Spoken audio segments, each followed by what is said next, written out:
Esu Domas Janickas, kuriu technologijų verslus jau 20 metų. Pradėjau kurti dirbtinio intelekto sprendimus before it was cool. Tai įkūriau ir vadovavau programinės įrangos kūrimo kompanijai Datadog, kurią prieš keletą metų sėkmingai pardavėm Britų dirbtinio intelekto kompanijai Sataliją.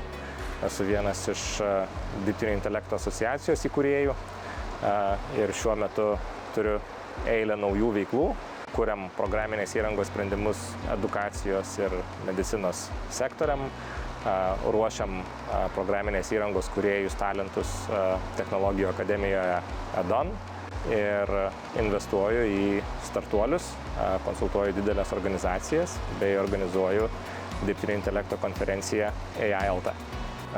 Mano veiklose, kaip ir turbūt kiekvienam verslui, yra aktualiausi žmonės ir komanda, kurią pavyksta suburt, motyvuot ir įgalint kurt sprendimus klientams, su kuriais dirbam.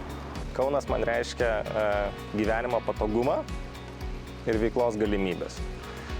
Gyvenimo patogumas man ir mano šeimai yra galėjimas viską, ko mums reikia, pasiekti per 15 minučių pėsčiom ar automobiliu, bet tuo pačiu tam sąlyginai nedideliam plote rasti itin talentingus ir motyvuotus komandos narius, su kuriais galim kurti pasaulinio lygio sprendimus.